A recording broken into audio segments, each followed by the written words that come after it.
I'm sure many of us, if you're anything like me, your creative journey started with OCs. You watch your favorite TV show, maybe it was Power Rangers, and you imagined yourself as the Gray Ranger. Sometimes he would show up to help the Power Rangers, sometimes he'd help as an antagonist. He'd help the bad guys, and you never knew which one he was going to be when he showed up. And you played the Gray Ranger when you and your friends joined together. He was he was like a purple invader in Dark Souls. He was helping only himself, fighting the bad guys and fighting you at the same time. And he was the most awesome and most cool, if you're anything like me. And I think that's how a lot of us start. I know within my history, I've had a number of OCs that I've inserted in like a fan fiction-y way into a number of fictions. I know when I started watching Naruto, I started calling my neighborhood the village hidden in the corn because there's a cornfield across the street. You invent your own nature releases, and maybe if you're a super weeaboo, you invented your own hand signs too. And that eventually starts bleeding into other things. You're able to differentiate your own ideas from some other concrete established works. And this Kings and Castles project that I worked on was somewhere in between that journey, somewhere in the middle there. I know that as I was reading Game of Thrones, I started imagining myself as a house. I think I even had some people, I think I had one of my sisters draw me a house sigil like they had in Game of Thrones, and I started imagining my friends and their what their sigil would be and what kind of lords or knights they would be. And with me is one of those friends. This is Josh from the who's inspired the character named Josh. Yeah, go figure. Very creative. And he wanted to talk about this today, so yeah. I think we're going to talk about some plot stuffs and how it could have gone directionally. Yeah. Because it's something I never finished and probably never will. But this will be fun, so. Yeah, so, first off, like, you always preface, like, oh, these characters are inspired in name only, pretty much, right? But, and when you first wrote this and were presenting it to us, like, I remember being like, oh, like, why isn't the character of Josh such a jerk? Like, what's up with that? And going back over it years later now, just being able to look back at who I was with some perspective, when you first did the Brandon chapter, I think is where Josh first showed up. Mm-hmm. I'm like, no, that's exactly how I was back then. You're like, don't get mad. This is only like just the name. I'm like, no, that was me. Exactly the time you wrote that. That was like how I acted and treated like Brandon especially. At the time, you were certainly the angriest brother at the time. At the time. Yeah, I'm not sure. Maybe it depends on the day now, whether or not you're the angriest brother. No, I feel like I've mellowed out. Yeah, I feel like you have, yeah. Yeah, those characters are really caricatures, really. It's things that are, like, taken to the extreme, because you've not, like, broken any of Brandon's limbs. I remember that time you kicked him in the knee, and he fell on the ground screaming, and I didn't know what to do.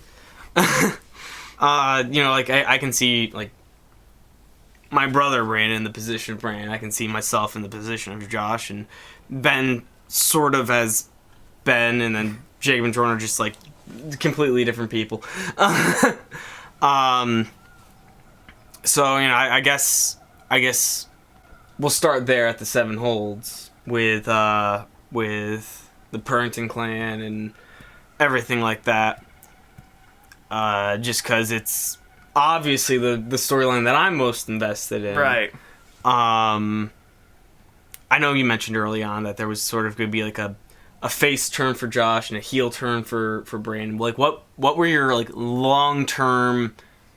I don't want to say plans, more like ideas, because you sort of mentioned you didn't have plans when you were writing it. You just had ideas and figured you'd figure something out along the way. Yeah. So I know that as the Brandon character was going to turn more and more away from the ways of his people, that would be like more at the forefront. I might have mentioned that in the last episode, that you start to realize that Josh is actually like the people's champion in a lot of ways, that he embodies their values, whereas Brandon maybe more mirrors our contemporary values. Yeah. So that would be like a revelation that slowly comes out. And I think at some point Josh was going to have to leave the castle. I don't know what he was going to do. I know he was going to leave the castle, and he would have to be in a survival situation where he would run into the pyromancer named T, who never showed up in the book. I showed a sample chapter of some of his dialogue. And I'm not sure. There might have been something where he would eventually meet up with Ben, and they might have to come to terms and realize, okay, we gotta stop Brandon before our hold is ruled by foreigners. Yeah. I guess like how it's sort of coming to me in my head is like, all right, so where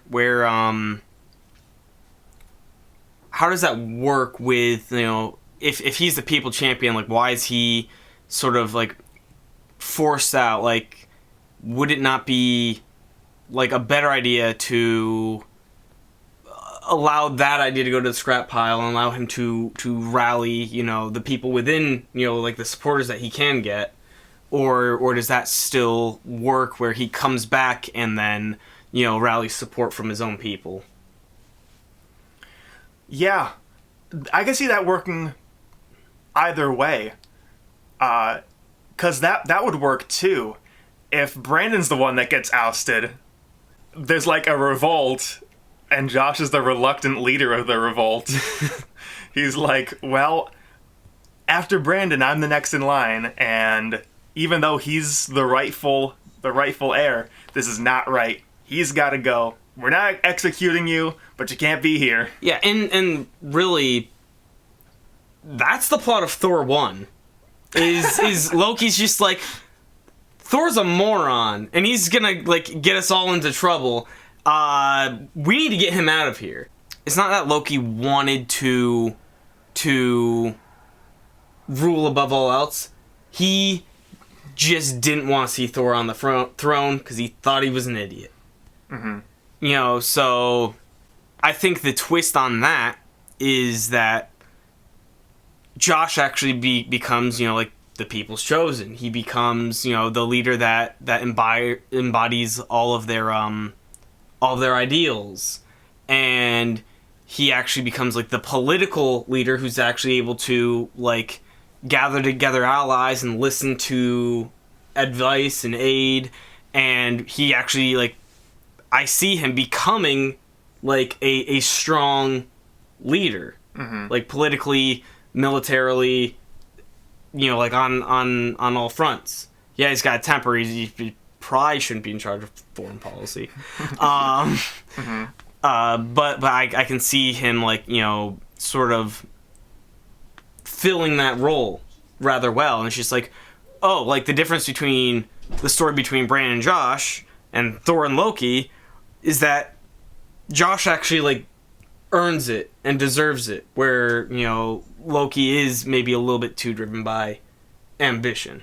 Yeah, and he uses underhanded tactics and sneakiness to accomplish his goals. Which is something Josh vehemently does not believe in. Yeah. I as I'm sitting here thinking about this, I'm thinking of ways for the brothers to finally like come together and reconcile ultimately. The problem is, like, as I've mentioned... Yeah, too many stubborn heads. Yeah, stubborn heads. It is kind of like... And it's also a like Game of Thrones fan fiction in a lot of ways. And in Game of Thrones, nothing ever gets better. It's only entropy. Yeah. It's only things deconstructing and falling apart. Nothing ever gets better. Yeah, it is like low fantasy grimdark. Mm-hmm. Just at its course. Yeah, and at least in where the story stopped, things only kept getting worse. Yeah. So Brandon versus Josh versus Ben. So you have these like three sons, and you mentioned this idea of Ben coming back to the Seven Holds with a small fighting force and trying to kick both Brandon and Josh out, which is like the monkey wrench, right? Mm-hmm. Like how does that fight go down? Because out of the three of them, Josh is the only one with any political support, any like cultural support, anything like that. No one's gonna want Ben. No one wants Brandon. Mm-hmm. So like, it's like, oh, Brandon's ruler by right, but Josh is ruler by choice. And nobody wants Ben at all, so him showing up is just going to be problematic. Yeah. The thing with Ben, too, is that since he's allied himself with Z has a lot of favor with the Middle Kingdom for his impressive performance at the tournament. That is true. And his fighting capability in the riot that preceded it. So the issue there for Ben would be to get Z to use his favor. Yeah, because Z doesn't like Ben as a person, quote unquote. Right. Right, but at the same time, that might be something that the Middle Kingdom is interested in. They even mention, I think Jeffrey and Georgine even mention that Lord Pernton has a wayward child that's allied with Z, and they say, that could be interesting. Yeah. We could use that, because at the time the story ends, the Middle Kingdom is sending in an occupying force in a small segment, but a segment of the country, of the hold. So, if the king... And that's something that happens with... I know I might be stepping in a little bit too soon. We can get back to this. Something with Jeffrey, in his last chapter, his father is walking him through the halls and looking at each of the kings in the stained glass and saying the king is asking himself, what is my legacy going to be? And Jeffrey is asking himself that same question. What is my legacy going to be? And both of them, at least in the back of their head, they both want to expand the power of their kingdom. Because if they can put an end to the endless wars in the Seven Holds, they'll be heroes. That will bring world peace. Mm-hmm. This one empire will bring world peace, and that would be their legacy. Yeah. So that's that. And as to how that would end, I don't know. Yeah. That's a lot to wade through. We'll circle back around to a little bit of the Geo family in a bit. One thing that I'm sort of confused about. So you're dealing with a cast of characters, and in some aspects it needs to be bigger because you have no like D string of side characters for the main characters to like converse with, for for the exposition to happen, and for like you talked about it in your last chapter, the in your notes, you're like, oh well, these characters had like people that they were surrounded with when they were young, and we don't get to see any of that. Mm-hmm. So like on one end, maybe it's a little big, on the other end, maybe it's a little small, and like when Martin thinks his cast of characters is too big, he just starts axing them. But you sort of took Lord Michael out of the story, and the conflict between Lord Michael and Larksvale, I think was setting up to be a really interesting one, because you had these two brothers that were fighting, sort of in this political sense, and then you had the outside threat that was going to force them to speed up the timetable on that battle. So because we need stability in our hold before we get invaded again, right? Mm-hmm. So why take Michael out of the story? How have things been different if you let that battle play out? Yeah. And I don't know, and that's why I took that out. And you're right about that D roll of characters. Looking at my other stuff that I'm working on now, I do notice that my main cast tends to be antisocial and not necessarily unfriendly, but somewhat isolated from other people. Mm-hmm. And part of that is at least due to the internet writing advice of write your side characters as though they're the main character. Mm. Because they're the main character of their story. Mm-hmm. And if I'm going to throw in a character... Now, that's not entirely true, because in my book, John and the Wizard, there's a B roll, or a D roll of characters that John interacts with in the first chapter. There's Mr. Logger and Mr. Miller, and these people that only show up once that there is a bit of dialogue, we get to bring things out. Mm-hmm. But, yeah, I do notice that in my stuff in general, that there's not a lot of minor characters. Yeah. Everyone is a major player, except for, Fari, who's, a C character. He's, your one C string character. Yeah. Because you got the Geo family, and that's, your A list. And you got, the Seven Holds, people with Michael and Brandon and Josh. And that's, your B list. And then, your one C list is Fari. Yeah. Adrian versus Jordan. You put a pause on that fight by taking Jordan and sort of having him be arrested by Fari. One, why delay that fight? And two, who wins that fight? Well, Adrian versus Jordan actually happens off screen. Yeah, well, that is true. That is true. But it wasn't finished. No. Yeah, and that probably should have been shown. Yes. Yeah.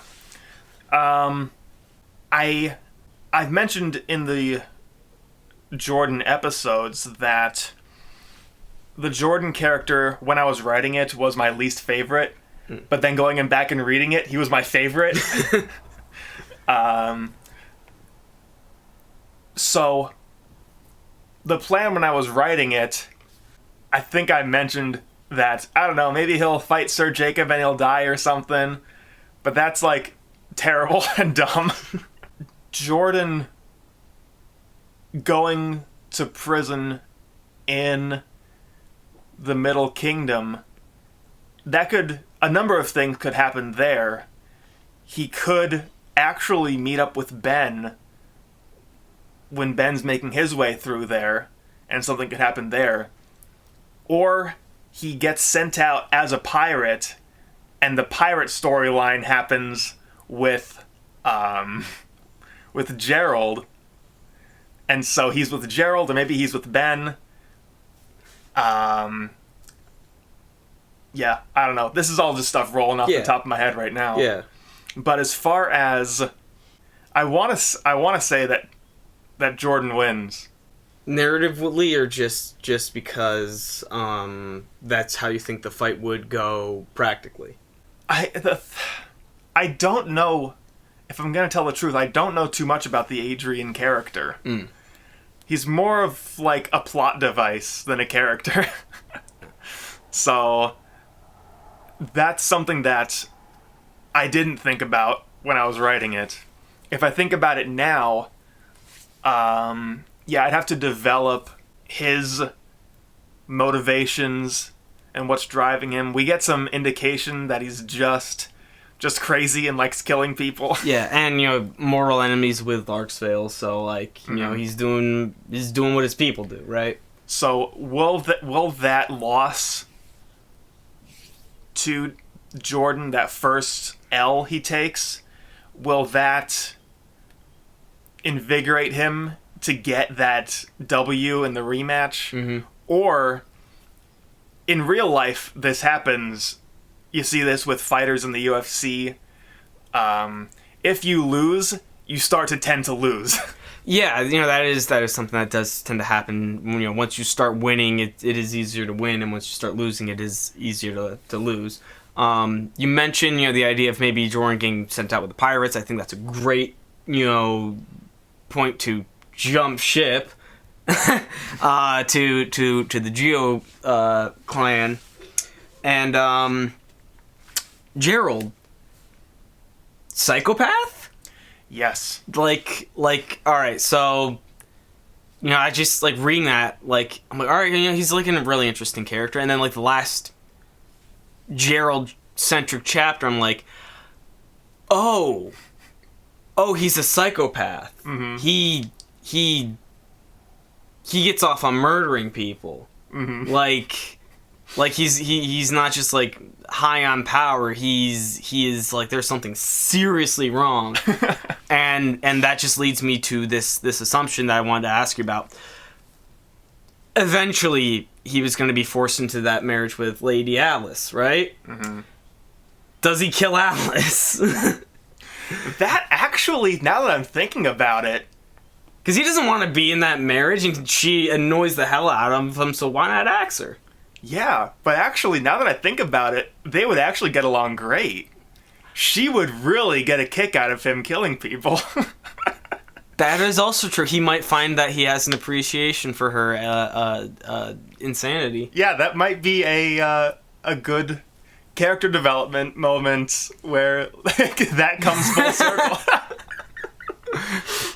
Of course, if he did kill her, she might be into it. Yeah, maybe. So, from what I understand, the idea was Gerald is out gathering intel and trying to build political relationships for his father.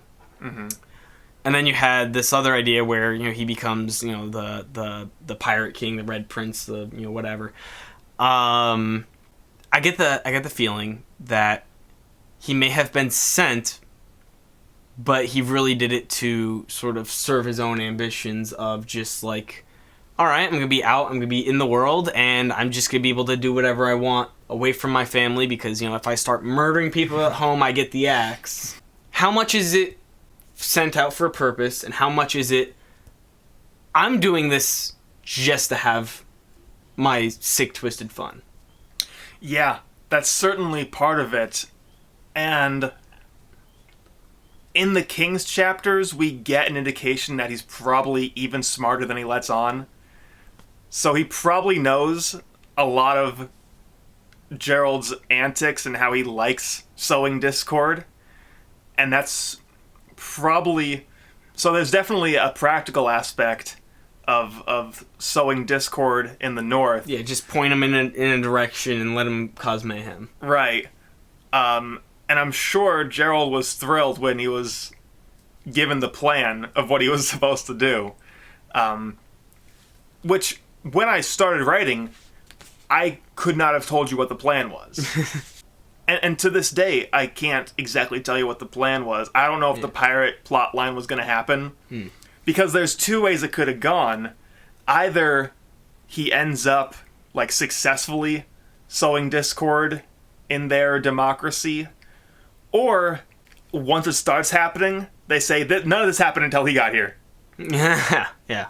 And then they get rid of him, send him out, and then the pirates show up and kidnap him or whatever, and then however that was gonna go. Yeah, well, so that the whole pirate idea reminds me of that story about Julius Caesar being captured by pirates, and he's just like, oh, when I get back, I'm gonna have you all killed.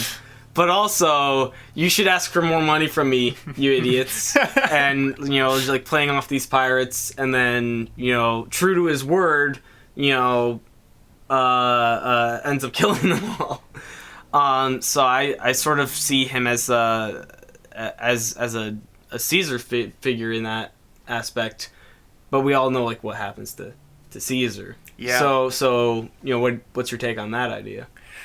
Now that it's playing in my head, if that were to happen, he becomes this pirate king with this fleet.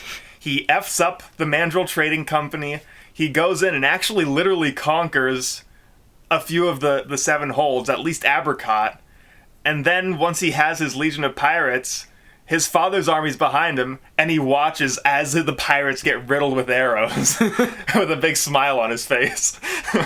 So, yeah, and that might be something that could happen. Yeah. So, this is not something I realized. It's something I partly realized when I was writing it.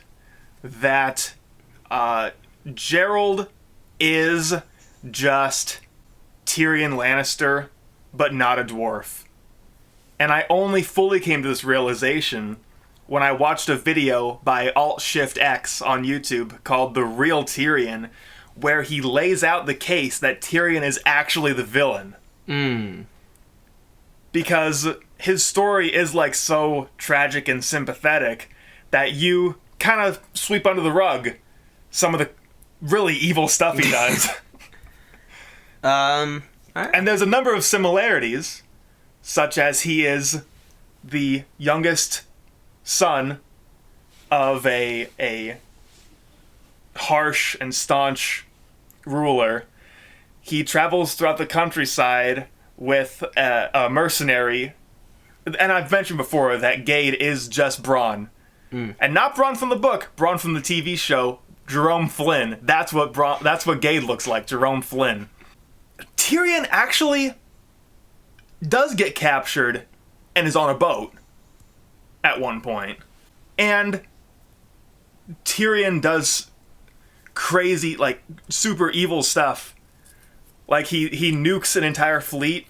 There's like 0 casualties on his side because he nukes a fleet of ships. And there's this one guy in the slums he doesn't like, so he has him chopped up and put into stew. He brutally murders his mistress and shoots his father. Oh, spoilers, by the way. you all, the book's been out for 10 years, come on. Never read a book, never watched a show, so... But I've seen some commentary on, like, the characters and story and stuff, so... Yeah, so Gerald is just Tyrion Lannister without the struggle. And that's not the only similarity. Yeah. But Jeffrey and Georgine, what, if any, plans or ideas did you have going forward with the two of them and their relationship, with their father, Jeffrey becoming maybe a bit more ambitious? As far as, the plans really weren't there, because the plot of the conflict between those two was kind of resolved. And so in my mind, like, subconsciously, this is resolved. So the plan didn't... that was the end of the plan. Okay. as far as they went. I did mention some stuff about Gerald's plans, thinking about like what his legacy is going to be. I'm sorry, Jeffrey. It's true. I remember there was a Q&A with George Martin where he was talking about names. Yeah, names are hard. And you should never have two characters that their name starts with the same letter. But he had more than 26 characters, so... Yeah. Yeah. So I always say the wrong name like a doofus. Going forward, there was one character in this new book that I'm changing, because one of the characters' name is Siggy, and there was someone who's completely different, not related at all. Siggy has black hair and black eyes, and there was another character named Signy with pink hair and pink eyes. So I just got rid of the Signy name, reworked it into a different character. Yeah, I'm like, this is too close. Yeah. And they never interact or anything, but it was too close, so I'm like, nope, we're not doing that. Yeah, no, that's understandable. Lord Commander Fari. I see the utility in there, and he sort of put Jordan's character on the back burner when he arrested him, and there was, this probably should have been commented on earlier. The commentary about, you know, Jacob and Jordan looking almost identical. Mm-hmm. You know, it was that just a reference to Jacob and Jordan in real life being twins, or is that like a whole thing in the story that was gonna, you know, be, you know, revealed with like family drama and stuff? Right. And that was something that I had not decided on. That was something I was playing with for certain, because it was mentioned, like, I think I brought it up, that we know that there was a set of twins that Ben killed. So we know there's, like, a history of twins. So, are Jordan and Jacob twins separated at birth? And if so, how did that come to pass? And I was thinking earlier about mysteries and how I sort of feel the need to, if I'm going to have something that stays mysterious in one of my books, that I personally need to know the answer to it. Yeah. But I think about, like, Tolkien and Tom Bombadil. Mm-hmm. Who's Tom Bombadil? What is he? Is he a Maiar? Is he a Valar? Is he the music of the Ainur? Yeah. Is he just Tom Bombadil? Well, yeah. So like that, you know, that definitively is the answer. Is like when Frodo asks Tom's wife, "Hey, who's Tom Bombadil?" and she goes, "He is." Yeah. Yeah, and she's like, "Hey, Tom Bombadil, who are you?" And goes, I'm Tom Bombadil. Like, yeah. That is who it's me. Like, yeah. So, yeah, something with Tom Bombadil, and there's actually there's a lot of mysteries that we don't have all the answers to in a lot of Tolkien's lore. Yeah, it's like, hey, what happened to the Entwives? I don't know. Yeah. But at the same time, the Entwives are not a central plot thread in the story. Very true. That's fair. Same thing with Tom Bombadil. Knowing who and what he is exactly is not tied to the plot. Mm-hmm. Whereas, whether or not Jacob and Jordan are twins, if they're related to each other, that is pretty important. Yeah. So, I don't know the answer. And that kind of says to me about myself that I didn't really plan on that being a revelation. Like, maybe it's just something that the reader can put together that, oh, well, that's a fun factoid, and it doesn't factor into the plot at all. Alright, well, you know, so say it did. Fun little circumstance. Jacob and Jordan both seem like very powerful, you know, individuals on their own. Who wins that fight? If whatever happens, what if universe, who wins that fight? I'm fairly certain that Jacob is top tier in the verse. And I think in very strict, and this is like, I try to make power systems and ways the world works so that it doesn't work like this, but this is just how my mind works. Yeah. In Dragon Ball Z logic, which is just direct. There's a number ascribed to who's more powerful, and whoever is more powerful always wins. So this guy's power level's 1 million, this guy's power level's 2 million. Yeah. And the guy with a power level of 1 million is never gonna beat him. Where that doesn't really work that way in real life, and it's more interesting if you can have, like, ABC logic. I like how JoJo's Bizarre Adventure does this, where you have to you have to outsmart your opponent. Yeah, you have to outsmart him. Yeah. And sometimes it is just overpowering him if you have a stand arrow and you're Giorno Giovanna. But yeah, you have to outsmart, you know, like, luck has to be on your side. Like, there's a lot of factors that go into a battle. Other than this guy can just punch harder. Yeah. So, in my newer works, I'm trying to get away from that, but also at the same time, there is a strict hierarchy. Okay, so in this new fantasy world I'm working on, knights are at the top. Like, the main character, John, is like a 6. And this villain, this dragon, he's a 10.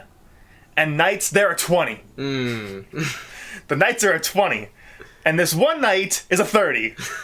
So there is, like, still a strict hierarchy in the way I write stuff. Like, in my Girl with the Gun series, Alice is top tier in the verse. She always wins. But I like trying to play around with that. Like, I'm not gonna have, like, Sir Jacob is not the main character. Yeah. But he's the strongest fighter. So maybe the main character is what they want to do is get Sir Jacob on their side. Yeah. Yeah, that's, like, perfectly acceptable. Like, Frodo was by no means the strongest fighter, like, at all. Yeah. You know? And even, like, we know in the lore, when Gandalf comes back as Gandalf the White, he's absurdly powerful. Oh, yeah. But he doesn't just, like, start causing earthquakes to just kill all the orcs. Is there any sort of magic in this world? You know, you talk about, like, mythical creatures like griffins and wyverns and witches and beastmen. Like, yeah. So, like, you know, where's that sit? Because you also say, oh, retribution's just a good sword. Right. So, like, you know, pyromancy is just black powder. Like, so where's that line? Because even going, like, hyper low fantasy, Game of Thrones still has dragons. Yeah. That's something that I like about the low fantasy elements of Game of Thrones, and even though The Witcher is like mid fantasy, I guess. That's something I like about that too, is that, like, they use pharmaceutical terms for their potions and stuff. So even though it's, like, magical, it's still within a hard scientific, like, real world sense. As far as there existing any real magic, I did play around with it a little bit. I did talk about, like, fight sense, which is kind of a real thing. Yeah. But to the level that it exists with both Z and Sir Jacob, It's almost precognition. it's not realistic. Yeah, it's precognition, pretty much. It's almost like a psychic power. Yeah, so, like, in the later chapters, you know, you're talking about, you know, like, these beast men, and then you have S there who chases down, like, a deer and rips its jugular out with his bare teeth, and she's like... I'm like...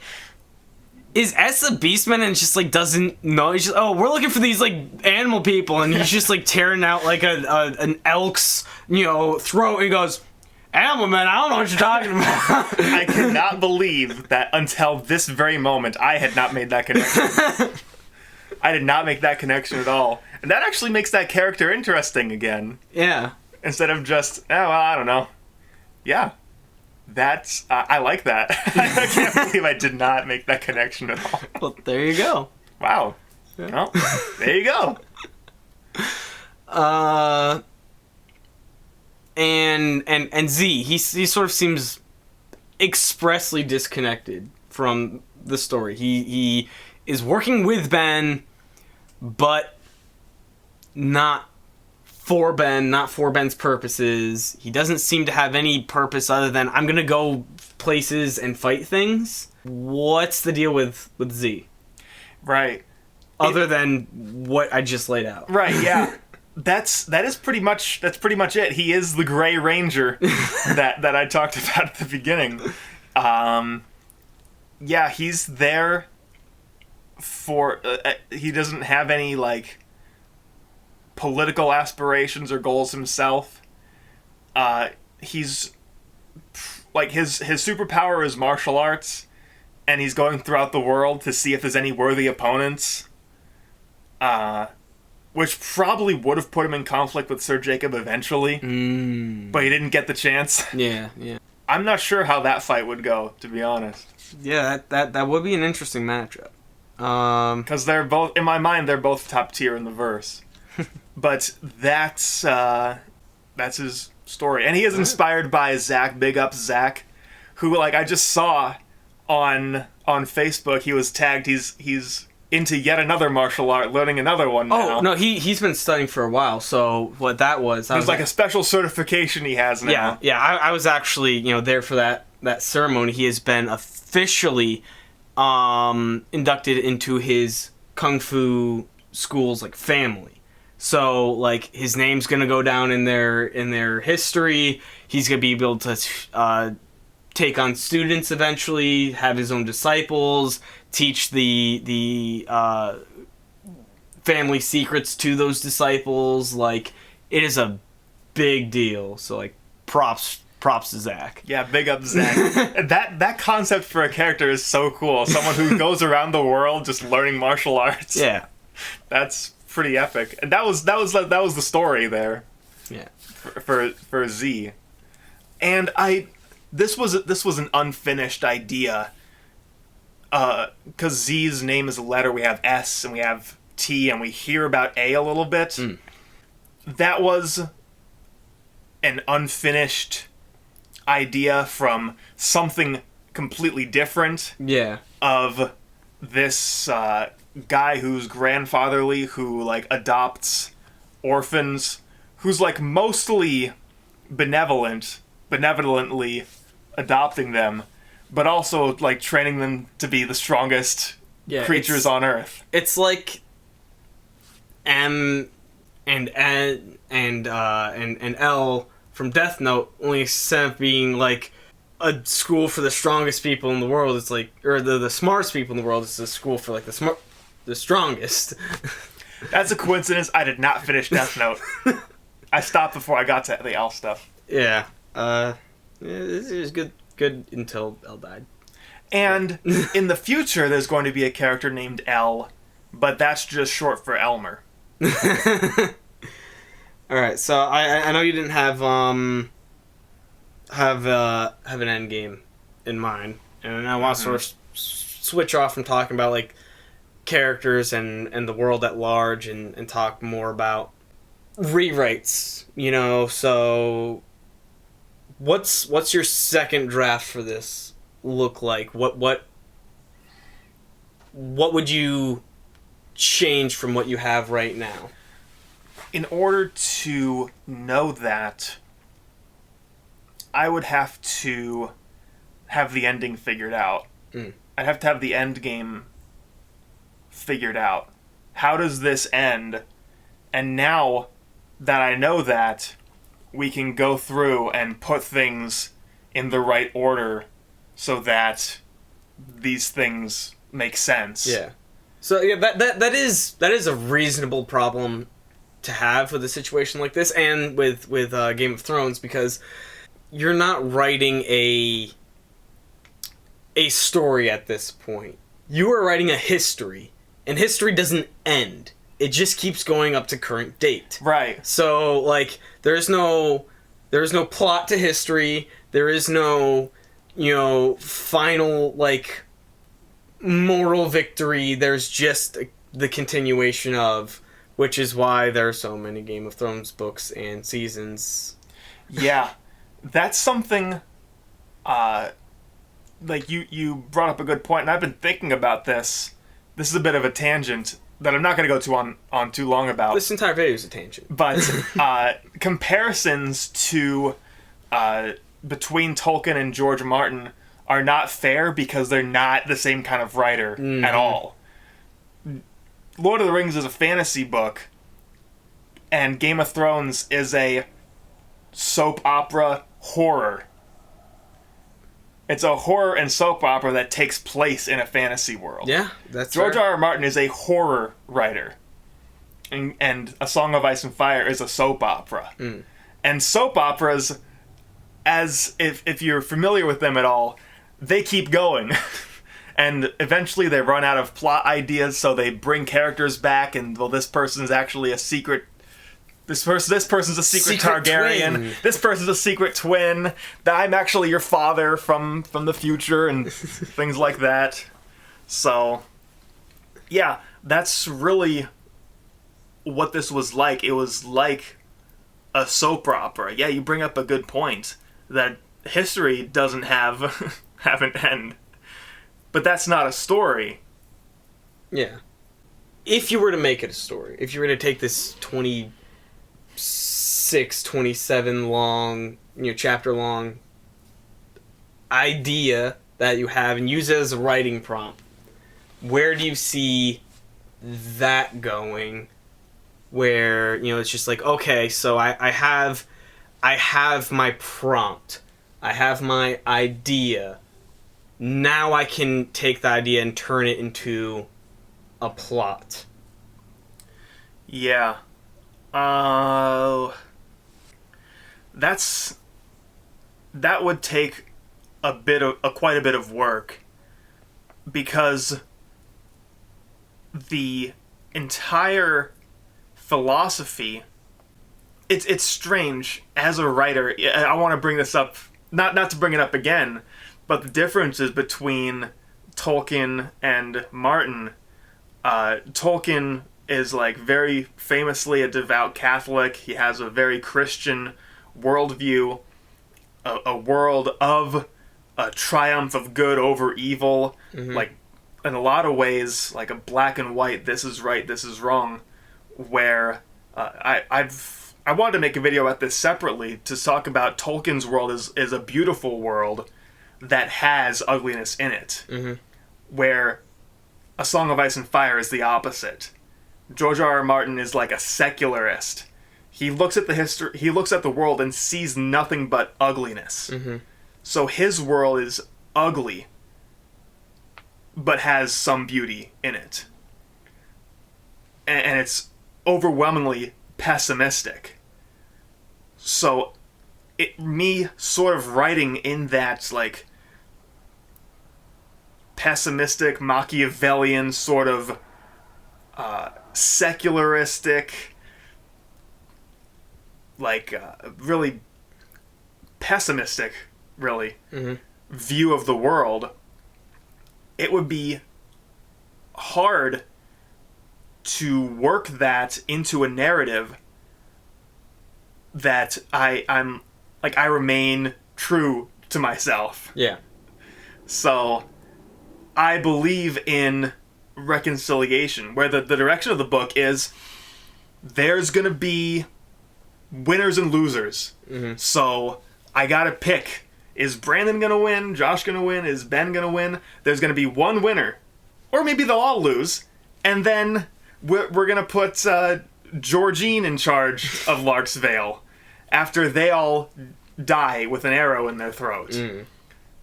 Whereas my philosophy, I would want there to be reconciliation, because that's what I believe in. Yeah, it is hard to imagine a satisfying ending to this, and I think that's probably one of the reasons why George R. Martin has trouble finishing, his books, is because you really can't have a satisfying ending. And when the show Game of Thrones tried to put a satisfying ending in there, nobody was satisfied. So just messing around with this style of writing, what, other than it didn't work, it doesn't work, what did you learn that you could maybe take from it and apply elsewhere in sort of a positive manner? So things that I've learned that I like are the interpersonal dynamics. I listened recently to a rant by Razorfist where he talks about the he's a big fan of the pulp genre from 100 years ago, where, like, radio shows, he mentioned specifically, he talked about the Shadow, this, like, the original superhero who dished out justice. He's like this vigilante, and he's really cool. He's like the grandfather of superheroes. And I listened to it. I listened to an audiobook about the Shadow, and it was really difficult for me to get invested, because the Shadow shows up at the end. Like, I'm trying to attach myself to any of these characters. I'm listening to all this stuff happen in the plot, and I'm asking myself, why do I care about this? Why do I care about what's happening in the plot? So, people will talk about this plot versus characters. I don't think you have to pick. I think your characters inform your plot. But relatable characters that you can attach yourself to get you to care about the story and the way that those characters come into conflict with one another, that's something that I really like, and that's at the core of a lot of my writing. Negative things, which I guess this is negative, that I didn't do it. Start with how you want it to end, and then work backwards. And I've not always done this. I've had like an idea of how I want it to end, and that sort of has to evolve and change as you write and realize, oh, this is actually what the story's about. Because this one I'm working on right now, it started as one thing, like, well, this story is about, like, addiction, and now it's a story about unrequited love. And now I gotta, in this second draft process, I'm reworking it. That's coming out soon, by the way. This is something that I think you wanted to talk about. I do want to ask your opinion, but in my own opinion, I do, even though it's separate enough, it is still kind of a Game of Thrones fan fiction, in the same way 50 Shades of Grey is a Twilight fan fiction. So yeah, it's kind of its own thing, but also it's kind of not. Yeah. So there's things that are too close. I talked about the similarities between Geralt and Tyrion. King George is a lot, like, on a surface level, he is Tywin Lannister and Stannis Baratheon.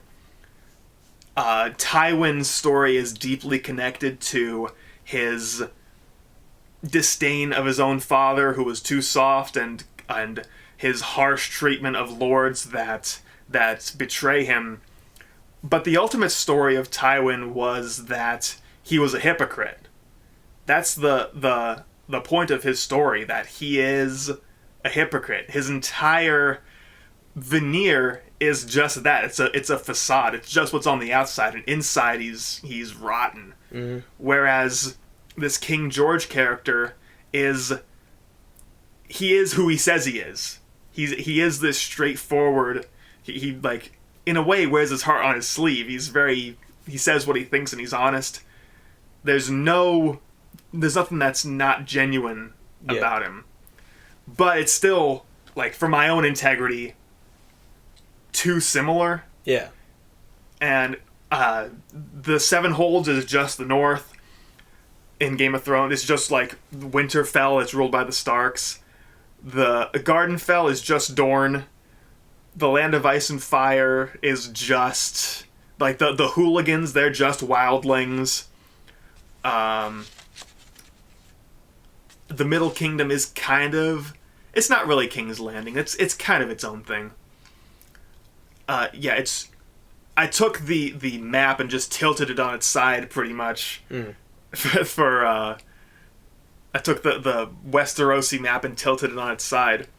That being said, I'm not sure exactly where my line is where this is too similar, because if I want to be reductive, like, I'll take my book John and the Wizard. Oh, the main character's a male. Oh, I've never seen that before. Oh, he's a strong man. Never seen that before. He's 19 years old. Wow. So, that's, like, too ridiculous. Like, that's... Yeah. Having the line there is too ridiculous. But the line being over here saying that simply Sonic and Pikachu having a child, that's an original character, do not steal. My line's not over there. Yeah. Like, that's not okay. Yeah. Yeah, it is something I want to talk about. The line of inspiration versus and plagiarism. And you do talk a bit about how it is very derivative of Game of Thrones. Mm-hmm. And it's like, my suggestion there is, like, if you find yourself going, hey, this world that I'm working within, this framework is a bit too similar to this source of inspiration, maybe it's time to step back and spend a little bit of time in some other worlds to draw inspiration from, so that you can actually, like, have a mix mash that, you know, has the appearance of originality, because everything that's been done has been done already. Like, you're not going to have true originality, but you can have interesting combinations of aspects. Like, it's like, yeah, when you're writing this, maybe, like, you were trying to emulate Martin's style of writing, but you were also emulating his world at the same time. So, you know, like, maybe when you were writing this, you probably should have taken a step back and spent some time in Middle Earth, in Faerun, in Lordran, and Drangling, and, you know, there's plenty of other fantasy worlds out there. Like, D&D has, like, five or 500. You know, there's and they're very well built, and you know, just being able to look in some other places might give you some fresh eyes for the project that you're working on. Yeah. And for some reason, even though I knew, when I set out, I knew this was what I was doing, as I prefaced at the beginning, I still was offended when someone said, yeah, the writing's competent, but it's just a Game of Thrones fan fiction. I, like, clutched my pearls. I'm like, this is different enough. But it's not. Like, for my own artistic integrity, it's not different enough. But at the same time, I'm not a snob about originality. Mm-hmm. Like, I'm not going to take... I think the arts, like, you can use metaphors and interchange them a lot. So, if you take music, you listen to a song, oh, an A and then a D, no one's ever done that before. Mm-hmm. Or, like... it's why genre music sounds so similar. Yeah. Like pretty much all pop songs sound the same. And it's you're not gonna find a combinations of chords that is wholly original. You are gonna have, like, it's not like pi where none of the digits repeat. Like, you do have a finite, pool of which you can draw from. Yeah. And if to use a cooking analogy, I don't want to take 2 pieces of bread and instead of American cheese, I'm going to put shredded cheddar, Wisconsin cheddar, and mozzarella. And I'm going to fry that up, and I invented a new sandwich. Okay, well, you made a grilled cheese and you use a different kind of cheese. Yeah. I'm not... Doesn't sound bad, though. Yeah, so, like, it's going to be good. It's enjoyable, but you're not the first person to do it. Yeah. So that is tough to strike a balance, because with music and even food, there are finite, like you said, finite ingredients. Yeah.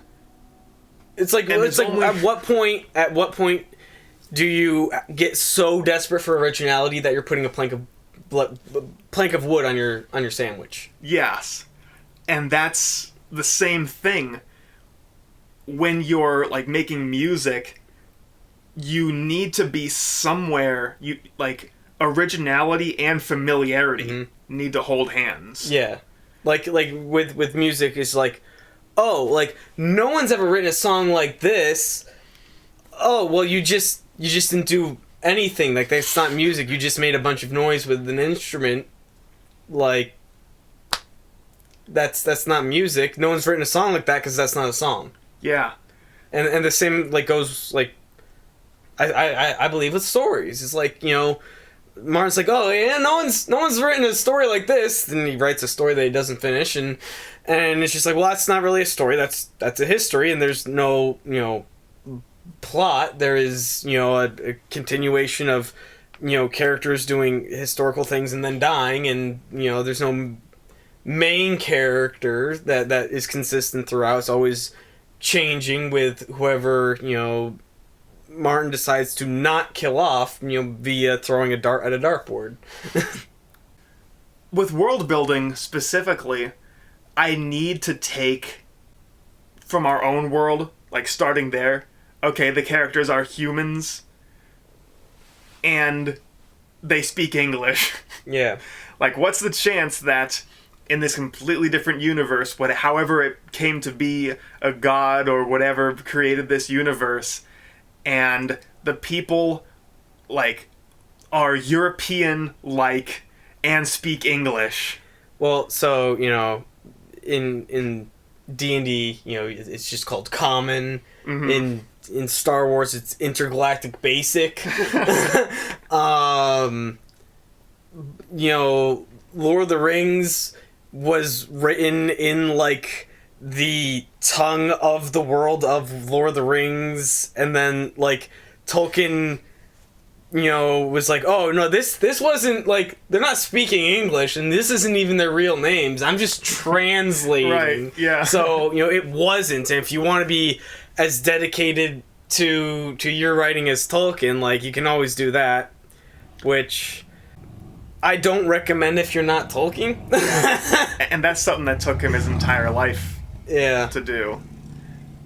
And I want to keep making new stuff. Yeah. New and different stuff.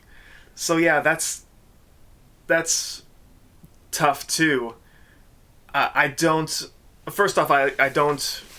have the computing power to try to make a soup out of motor oil and antifreeze and nuts and bolts and say this is soup, and some writing critic says, this is something I've never seen before. Yeah, because it's garbage soup. Okay, that's not food. Yeah. Yeah. So that's something that there's a bit of, like, artistic integrity that I want it to be original enough. Yeah. But also, there has to be humility. It's like, yes, this is chicken noodle soup, but it's my family's secret recipe. It's got secret ingredients. combination no one's ever had before, but it's still chicken soup. Right. This is the way I prepare it and the way I like to eat it. Yeah. And it's this came into my mind when I was thinking about this.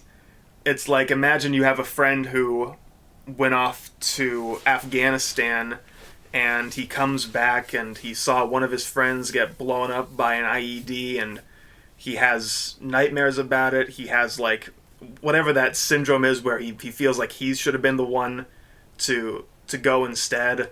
Survivor's guilt. Survivor's guilt. And he has post-traumatic stress disorder from that, and so he turns to alcohol or drugs. Imagine listening to this guy's story and saying to yourself, oh wow, never heard that before. Okay, yeah, it's not a unique story, but it's his story. Yeah. It's his story, that's what it is. So, part of me understands that as far as originality goes, that maybe it's not going to be... There's going to be things I've seen before in there, but this is like his experience. Yeah. He's writing this way how he sees the world, expressing himself through this medium. Yeah.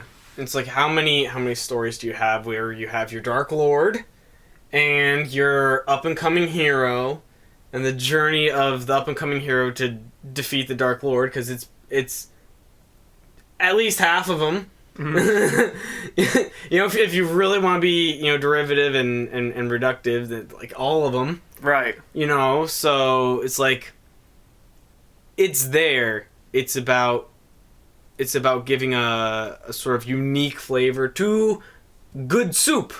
Yeah. I'm thinking about the Dark Lord in the fantasy series I'm working on now, who is this being associated with snakes and who has a cult of wizards following Never heard him. that one before. Who are you thinking about? Snape. Not Snape. Voldemort. Yeah. Voldemort. And Orochimaru. And Orochimaru. And the devil. Yeah, there you go. So... I don't, like, that's, like, on the surface, I feel like his philosophy and his goals are different enough that it's its own thing, but also realizing that this is something, like, this villain that's associated with snakes and has a cult following him. Well, there's a reason why. Like, you know, humanity and snakes have been sort of enemies for as long as there's been humanity and snakes. So, you know, like there's a reason why that association is there, and that sort of gets into like archetypical writing where it's just like, oh yeah, like there's a villain who's associated with snakes. Like everyone understands that, everyone gets that. So, you know, it is sort of a narrative shorthand. So it is acceptable, and yes, someone's gonna point it out, but it's just like, yeah, well, it works, and people understand it, they get it instinctually. So, you know, why complicate it? Why make it into something it's not? It's just like, oh well, you know, he's got an association with foxes, because foxes are known for being sly and cunning in a mythological sense. It's just like, well, everyone understands the snake thing. That's something, I have to send you this video about George Lucas. I was saying this the other day about George Lucas being a genius and no one realizes it. There was this one video essay I watched, maybe I'll link it in the description, I have to send it to you, Alright. about Luke being an amazing protagonist, and the way George constructs a narrative, he even says himself, we've lost our appreciation for simple stories and what they mean. And his ability to bring that forward and make it such a success, to bring back the simple story, really like solidified in my mind the idea that a story has to be about something. Yeah. Even though, like, it was sort of back there, I kind of knew that it was there. That really brought it forward. Okay, a story has to be about something. Mm-hmm. And if it's about something, you can finish it. Yeah. Yeah. So... That's really what this entire conversation's been about. Hope you enjoyed the Josh cast. Maybe we'll do this again. I'm not sure what's next or what the future holds or what's going to be posted, because I know I want to do more talks about writing and maybe some video essays, but I'm a busy guy. I don't know if I'll be able to pull it off, but keep an eye out. I know when I post like a video about knives or something, you guys all click, so maybe I'll put a knife in the thumbnail. So hope you enjoyed. Make sure you leave a like and subscribe, and we will see you next time.